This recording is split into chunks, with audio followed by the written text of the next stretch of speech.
விஜய் அவர்களின் காஞ்சிபுரம் மக்கள் சந்திப்பு, அதாவது கரூரில் நடந்த மிகப்பெரிய இழப்புக்கு பிறகு, பெரிய துயரத்துக்கு பிறகு விஜய் அவர்களின் முதல் மக்கள் சந்திப்பாக இருக்கு. இந்த மக்கள் சந்திப்பில் விஜய் அவர்கள் எப்படி பேசியிருந்தார், அவர் ஒரு கைதேர்ந்த அரசியல்வாதியாக மாறிக்கிட்டு இருக்காரா, அவருடைய ஸ்பீச் எப்படிப்பட்ட ஒரு தாக்கத்தை ஏற்படுத்தியிருக்கு இன்றைய அரசியல் களத்தில் அப்படின்னு டீட்டெயிலாக டீகோடிங் பண்ண போகிறோம். நான் உங்கள் யங் தாத்தா.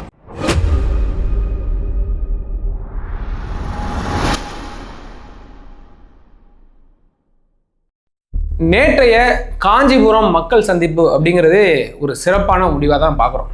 ஏன்னு கேட்டிங்கன்னா, ஒரு உள்ள அரங்கத்துக்குள்ளே வெறும் 2000 பேர் தான், அவங்களுக்கு ஒரு கியூஆர் கொடுத்தாச்சு, போய் விஜய் அவர்களை பார்க்கலாம் உள்ளே போயிட்டு. என்றால் முன்ன மாதிரி மக்கள் சந்திப்பு ரோட்டில் நடக்கும்போது தள்ளு முள்ளு ஆக்சிடென்ட் பெரிய பிரச்சனைகள்லாம் வந்துச்சுல, இப்போ அதே மாதிரியான பிரச்சனைகள்லாம் ஒரு உள்ளரங்கத்தில் ஜேபிஆர் காலேஜில் வெறும் 2000 பேர், அவங்களுக்கு தனித்தனி ஒரு கியூஆர் கோடு கொடுத்தாச்சு, மக்களை போய் சந்திக்கலாம் அப்படின்னு பார்க்கலாம்.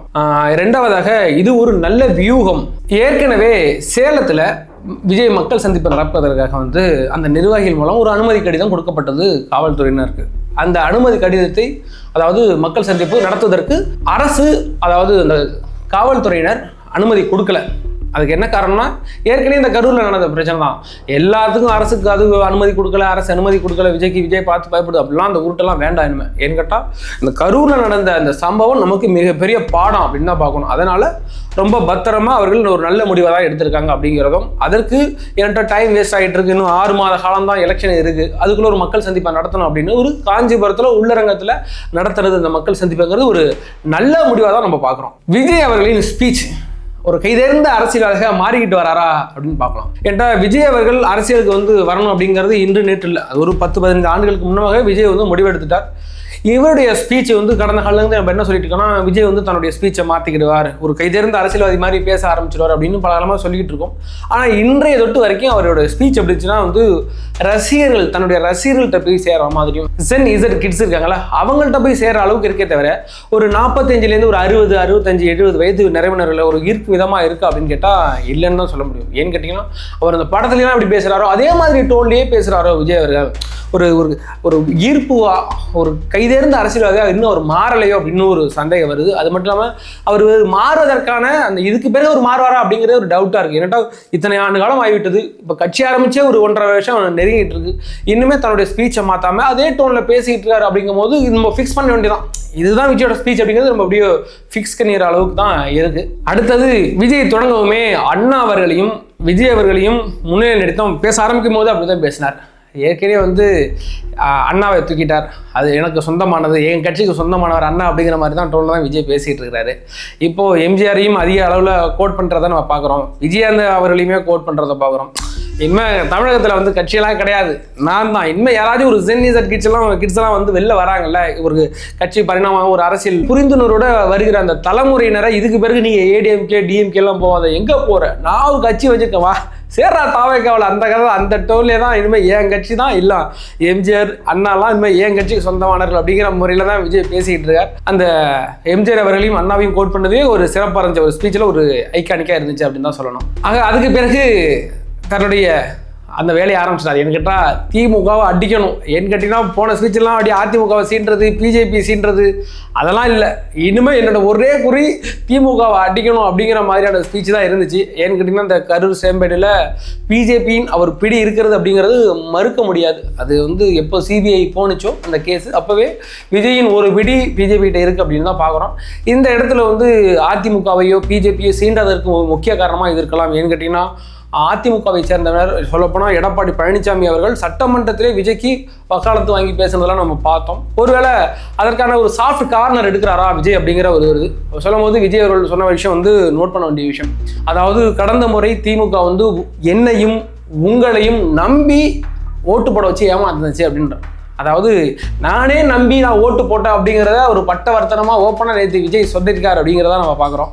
அதுபோக இன்னும் அடிக்கவே ஆரம்பிக்கல, அதுக்குள்ளே அலற அந்த டோலில் விஜய் பேசுனது கொஞ்சம் ஈர்ப்பாக இருந்துச்சு. அந்த ரசிகர் அவருடைய அந்த தொண்டர்களுக்கு ஒரு கேட்சிங்கான பாயிண்டாக இருக்கும் அப்படின்னு தான் நம்ம பார்க்குறோம். அதுபோக காஞ்சிபுரத்தில் நடந்த மணற்கொள்ளை, நெசவாளர்கள் பிரச்சனை, அது காஞ்சிபுரத்தில் உள்ள அந்த பரந்தூர் விமான நிலைய பிரச்சனை அப்படின்னு அதை எடுத்து ஒரு டீட்டெயிலாக அவர் வந்து ஒரு பெரிய ஒரு லிஸ்ட் ஒன்று போட்டார். இங்கெல்லாம் அநியாயம் நடக்குது, இப்படியெல்லாம் மணற்கொள்ளை திருட்டு நடக்குது, நெசவாளர்களுக்கு இந்தந்த பிரச்சனைலாம் இருக்குது அப்படின்னு டீட்டெயிலாக ஒரு ஸ்பீச் ஒன்று கொடுத்துருந்தார். அதுவுமே ஒரு இம்பாக்டாக இன்றைக்கி சோசியல் மீடியாவில் இதை பற்றி பேசுகிற அளவுக்கான இம்பாக்ட் இருக்குது. ஏன்னு கடந்த காலங்களில் எடப்பாடி பழனிசாமி அவர்களாக இருக்கட்டும், தற்போதைய முதலமைச்சர் மு க ஸ்டாலினாக இருக்கட்டும், அவர்களாம் இந்த பிரச்சனைலாம் பற்றி பேசியிருக்காங்க. ஆனால் இந்த அளவுக்கு நம்மளா விவாதிச்சோமா அப்படின்னா இல்லை.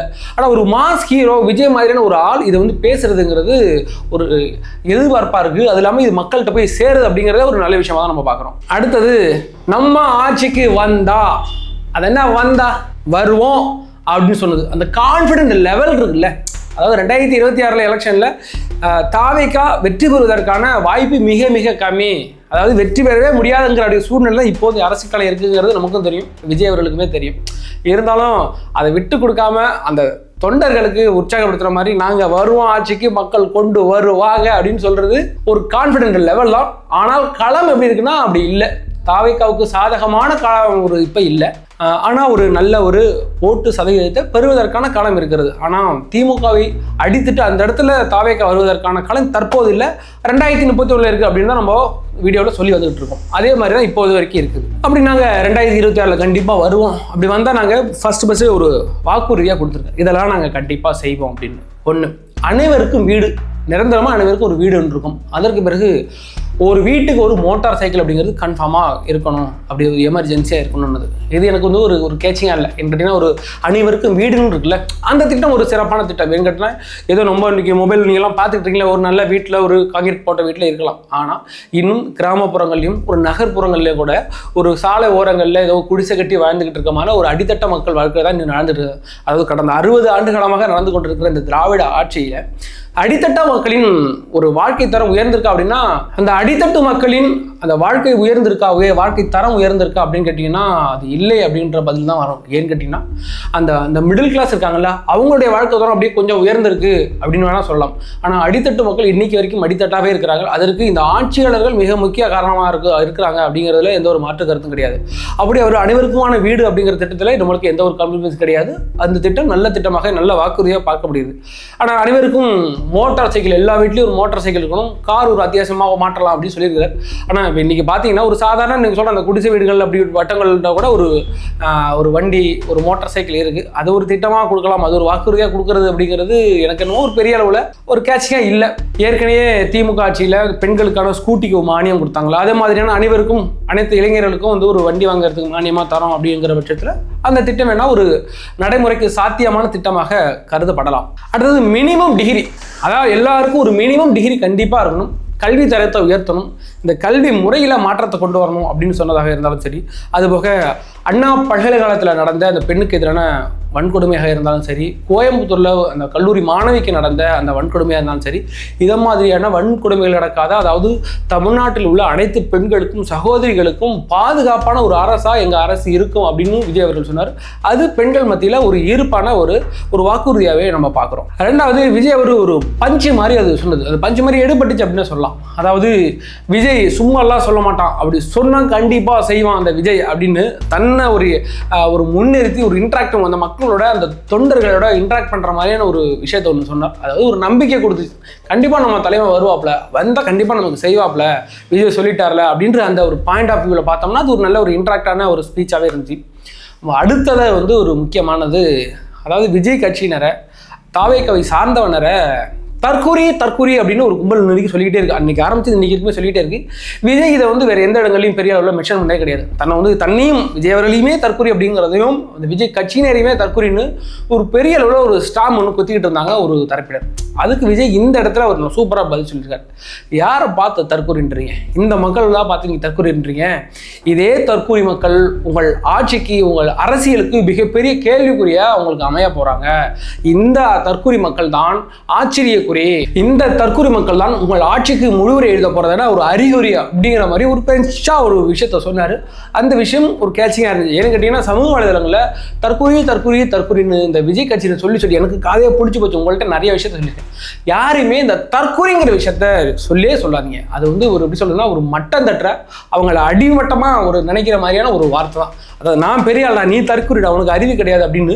அது ஒட்டுமொத்த இவ்வளவு பெரிய தாவேகா கட்சி அப்படிங்கிறது ஒரு பெரிய நல்ல மக்கள் செல்வாக்கான கட்சியாக இருக்கு. அப்படிப்பட்ட மக்கள் செல்வாக்கு கொண்ட ஒரு கட்சியினரை நீங்க தற்குறி, அந்த கட்சி தலைவரை நீங்க அரசியல் தற்குறின்றது அவ்வளவு ஒரு ஆரோக்கியமான விஷயம் கிடையாது. அது இல்லாமல் நம்ம கூட இருக்கிற சக தொண்டர்களை, தோழர்களை, நம்ம சக நண்பர்களை நீங்கள் தற்குறி அப்படிங்கிறது ஏற்றுக்கொள்ளப்படாது. இதைத்தான் நம்ம டாக்டர் எழிலன் இருக்கார்ல, 1000 விளக்கு எம்எல்ஏ எழிலன் அவர்கள் அறிவு திருவிழாவில் சொல்லியிருந்தார். இவரெல்லாம் தற்கூரி கிடையாது, அவங்களாம் சங்கிகளா, அவங்களாம் நம்ம பிள்ளைங்க. சங்கினா அது ஒரு வேற மாதிரியான மனப்பான்மை, உங்களுக்கு சொல்ல தேவையில்லை. அப்படிப்பட்ட மனநிலை கொண்டிருக்கல. இவர்களும் நம்மளுடைய கொள்கையை ஏற்று தான் வந்திருக்கிறாங்க, அதே பெரியார் ஏற்று தான் வந்திருக்காங்க, அவர்களை போய் நீங்கள் தற்கூரின்னு சொல்லாதீங்க அப்படின்னு சொன்னது அவர் சூப்பராக விஜய் அவர்கள் சொல்லியிருந்தார். அதாவது அஞ்சலி அம்மாள் அவர்கள் சொந்தக்காரர், அதாவது திமுக கட்சியில் இருக்கிற ஒரு நபர் நமக்கு சப்போர்ட் பண்ணி பேசுகிற மாதிரி பேசியிருக்காரு. இந்த குரல் ஒவ்வொரு வீட்டிலுமே ஒலிக்கும் அப்படின்னு சொன்னதுமே ஒரு நல்லது இருந்து. இதற்கு பிறகு வந்து நீங்கள் தற்கூரின்னு சொன்னீங்கன்னா அந்த கட்சின்னு ட்ரிகர் பண்ணுற மாதிரி தான் இருக்கும்.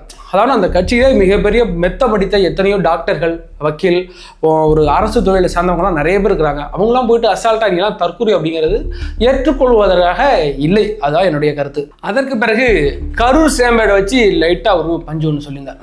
அதாவது இந்த விஜயை ஏண்டா தொட்டோம் அப்படின்னு நினைப்பேன். அதாவது விஜய் கூட இருக்கிற மக்களை ஏண்டா தொட்டோன்னு நீ நினைச்சு நீ வருத்தப்படுவ. அந்த அளவுக்கு ஒரு சம்பவத்தை பண்ணுவோம் அப்படிங்கிற மாதிரியான தன்னுடைய தொண்டர்களுக்கு, அதாவது ஓரளவுக்கு இந்த கரூர் சேம்பேடுக்கு பிறகு துவண்டு இருந்து இப்போதான் ஓரளவுக்கு மேலே வராங்க. அந்த தொண்டர்களுக்கு ஒரு இம்பாக்டான ஒரு விஷயமா அவர் சொன்னது அப்படிங்கிறது ஏற்றுக்கொள்ளப்படுற ஒரு விஷயமா தான் பார்க்குறோம். அதுபோக மைடியர் சார், மைடியர் அங்கிள் அப்படின்னு மறுபடியும் பழைய டோன் ஆரம்பித்ததாக இருந்தாலும் சரி, பவள விழா பாப்பா நீ பாஸ் ஆகு காட்டாத பாப்பா அப்படின்னு அவருடைய ஸ்டைல்லே சொன்னதாக இருந்தாலும் சரி, அது ஒரு இன்ட்ராக்டாக மக்களுக்கு இன்ட்ராக்ட் பண்ணுற மாதிரி, தன்னுடைய தொண்டர்களுக்கு இன்ட்ராக்ட் பண்ணுற மாதிரியான விஷயமா தான் இருந்துச்சு. இந்த விஜயோட ஸ்பீச்சை கண்டிப்பாக நீங்கள் பார்த்துருப்பீங்க. அந்த ஸ்பீச் எப்படி இருந்துச்சு, உங்களுக்கு என்ன மாதிரியான தாக்கத்தை ஏற்படுத்துச்சு? ஏன்னு கேட்டால் என்னுடைய பார்வையில், எங்களுடைய இந்த எங்காத்தா மீடியா பார்வையில் அந்த ஸ்பீச் இன்னுமே நல்லா பேசியிருக்கலாம். இன்னும் வருகாலங்களில் இதோட ஏன்டா முதல்ல அவர் பேசுனது ஏன்டா இந்த விக்ரவாண்டி மாநாட்டில் விஜயோட ஸ்பீச் கண்டிப்பாக பெரிய இம்பாக்டாக இருந்துச்சு. எல்லா மக்களுக்கும் மிகப்பெரிய நம்பிக்கை ஏற்படுத்துச்சு. அதுக்கு பிறகு மக்கள் சந்திப்பில் அவர் பேசுனது போது ஒரு பெரிய அளவுக்கு ஈர்ப்பு இல்லாமல் இருந்துச்சு. நிறைய இடங்களில் வந்து பேப்பரை பார்த்து படிக்கிறது என்கிட்ட சாதாரணமாக பேசிட்டு நேற்றுக்கு பேசுனது கூட ஒரு பெரிய அளவில் பேப்பரை பார்த்து படிக்காமல் மனசுலேருந்து பேசுன மாதிரி நிறைய விஷயங்கள் இருந்துச்சு. அப்போ ஒரு இன்ட்ராக்டாக இருந்துச்சு, எல்லாம் பார்க்கும்போது ஒரு நல்லா இருந்துச்சு. அவர் பேப்பர் பார்த்து படிச்சுட்டு விஷயம் போகும்போது அது ஒரு பெரிய அளவில் ஒரு அட்ராக்டிவாக கிடையாது. அப்போ விஜய் அவர்கள் இப்போ முதல்ல பேசுனதுக்கு இன்னைக்கு பேசுனதுக்கு இவ்வளோ வித்தியாசங்கள் இருக்குல்ல, இதுக்கு பிறகு ஒரு மெருகு ஊட்டலாம். ஆக மொத்தத்தில் இந்த விஜய் அவர்களின் இந்த ஸ்பீச் எப்படி இருந்துச்சுன்னு கண்டிப்பாக கமெண்ட்ல உங்களுடைய கருத்தை பதிவிடுங்க.